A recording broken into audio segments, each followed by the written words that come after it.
அஸ்ஸலாமு அலைக்கும் ஃப்ரெண்ட்ஸ். இன்றைக்கி நம்ம சேனலில் என்ன பார்க்க போகிறோன்னா பைத்தானெலாம் பார்க்க போகிறோம். வாங்க வீடியோக்குள்ளே போகலாம். அடுப்பு பற்ற வச்சுக்கிறேன். சட்டி அடுப்பில் வச்சுக்கிறேன். சட்டி சூடாகட்டும். ஒரு 150 சிறுபருப்பு எடுத்து வச்சுருக்கேன். சட்டி சூடானவுடனே அதில் போட்டு நம்ம வறுத்துக்கலாம். சட்டி சூடாகிடுச்சு. இப்போ அந்த சிறுபருப்பை அந்த சட்டியில் போட்டுக்கலாம்.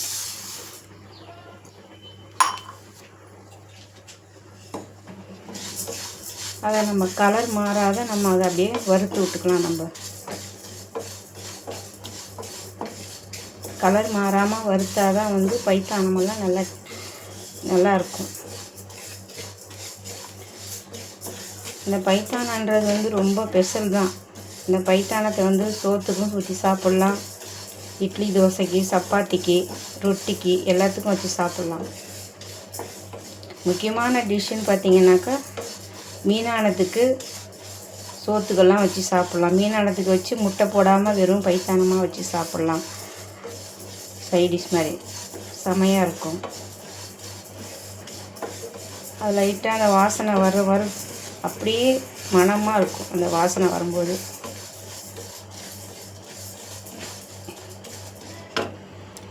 ஒரு 2 நிமிஷம் அப்படியே இருக்கட்டும். பாருங்கள், நல்லா சிறுபருப்பு நல்லா கலர் மாறாமல் நல்லா வறுத்தாச்சு. மாஷா அல்லாஹ், நல்லா மணமாகவும் இருக்குது.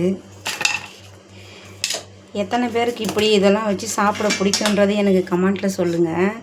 இது இப்போ இப்படியே வச்சிடலாம். சூடு ஆறட்டும். சூடாக நம்ம கழுவ முடியாது. இப்போ வத்தலை சுட்டுக்கிறேன். காஞ்ச மிளகாயை சுட்டுக்கலாம். ஏன்னா காஞ்ச மிளகா தான் அதுக்கு, காஞ்ச மிளகாய் மட்டும்தான் போடுவோம்.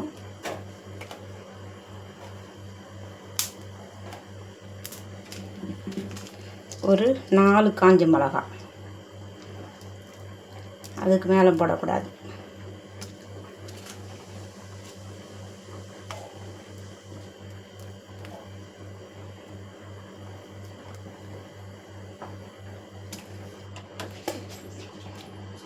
இப்போ அந்த சூடு ஆறட்டும்.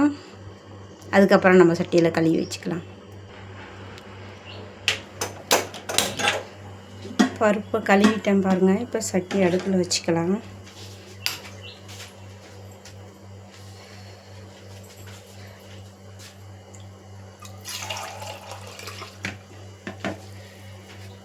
இந்த செம்புக்கு ஒரு 2 செம்பு தண்ணி ஊற்றிக்கலாம்.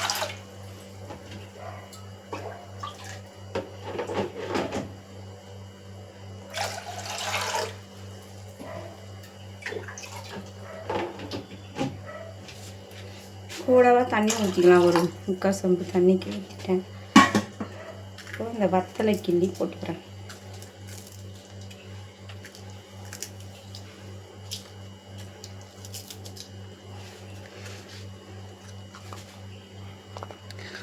சின்ன வெங்காயம் ஒரு 2 கைப்பிடி அளவு வச்சுருக்கேன். அதையும் போட்டுக்கலாம்.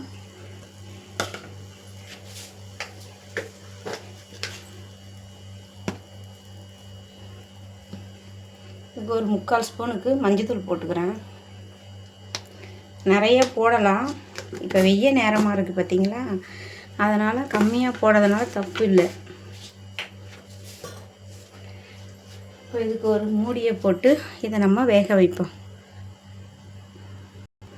இதுக்கு மூடியை போட்டுருவோம். ஒரு 10 நிமிஷம் கழித்து பார்ப்போம். இடையில திறந்து பார்க்கலாம். பாருங்கள், பருப்பு நல்லா வெந்துருச்சு. கொலைய வெந்துருச்சு பருப்பு. சூடு ஆறிடுச்சு. இப்போ இதில் ஊற்றிக்கலாம். நம்ம இதில் ஊற்றி நம்ம அதை ஒரு கடைஞ்சி வச்சுக்கலாம். வத்தல் போட்டிருக்கோம் பார்த்தீங்களா, அதனால் அதில் நம்ம கடைஞ்சிக்கிட்டால் நல்லாயிருக்கும். அதை கடைஞ்சிட்டு உங்களுக்கு திரும்ப காமிக்கிறேன். நல்லா கடைஞ்சிட்டேன் பாருங்கள். பருப்பு நல்லா கடைஞ்சிட்டேன். இப்போ நம்ம இதை தாளிப்புக்கு பார்க்கலாம். நம்ம கடைஞ்சி வச்ச பருப்பை இதில் ஊற்றிக்கலாம். நம்ம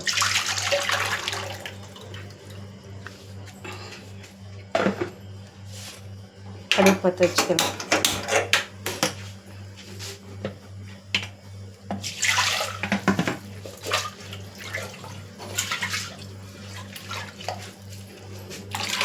தேவையான அளவு தண்ணியும் ஊற்றியாச்சு.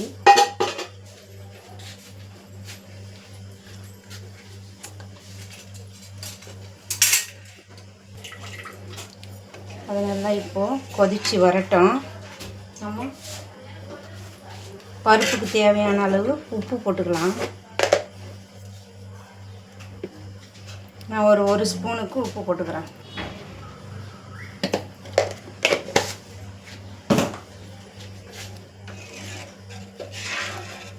இது நல்லா இப்போது கொதித்து வரட்டும். அதுக்குள்ளே நம்ம ஒரு தாளிப்பை பார்த்துக்கலாம். ஒரு மூடியை போட்டு ஒரு 10 நிமிஷம் கொதிக்கட்டும். இப்போ நம்ம அரைச்சி வச்சுருக்க தேங்காயை ஊற்றிக்கலாம்.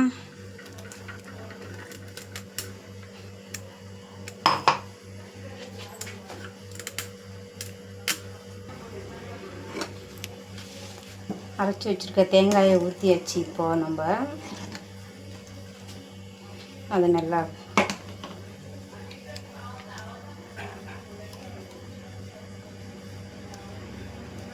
எல்லாரும் ஒரு மாதிரி செய்வாங்க, நான் ஒரு மாதிரி செய்வேன், அவ்வளோதான். டேஸ்ட்டு எல்லாம் ஒன்று தான், டிஃப்ரெண்ட்டான எதுவும் இல்லை.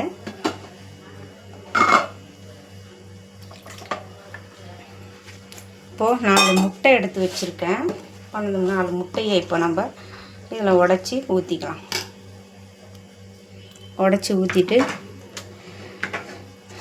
அடுத்தது தாளிப்பு போட்டுக்கலாம்.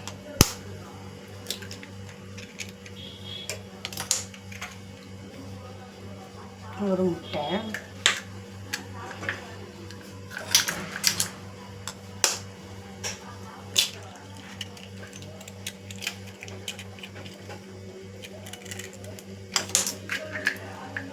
ரெண்டு முட்டை,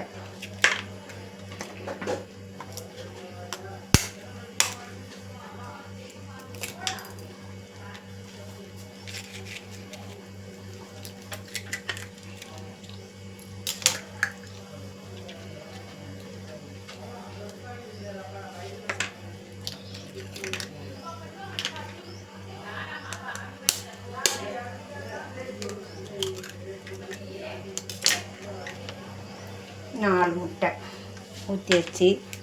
4 முட்டை தான் எடுத்து வச்சுருந்தேன். 4 முட்டை ஊற்றியாச்சு.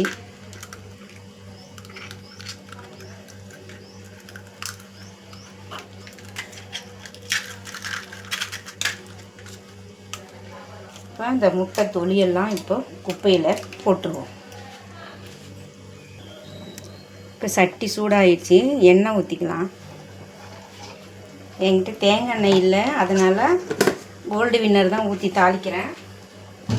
உங்கள் விருப்பம், நீங்கள் எண்ணெய் ஊற்றி தாளிக்கிறீங்களோ தாளிங்க. தேங்காய் எண்ணெய் ஊற்றி தாளிக்கலாம். இதோட பருப்பு நெய்யெல்லாம் ஊற்றி சாப்பிட்லாம், நல்லா டேஸ்ட்டாக இருக்கும். இப்போ வெங்காயத்தை போட்டுக்கலாம்.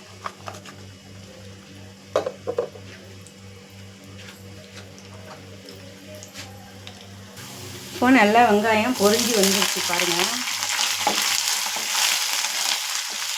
கருவேப்பிலையும் போட்டாச்சு. அவ்வளோதான், அடுப்பை ஆஃப் பண்ணிவிட்டு நம்ம இதை தூக்கி அதில் ஊற்றிட வேண்டியதுதான். தாளிப்பு அவ்வளோதான். எங்கள் ஊர் பைத்தானம் ரெடி.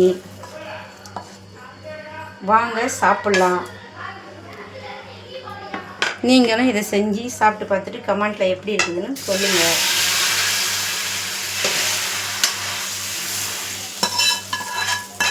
இது ஒயிட் ரைஸு, மீனானத்துக்கு ரொட்டி, தோசை, இட்லி, சப்பாத்தி, எல்லாத்துக்குமே வச்சு சாப்பிட்லாம்.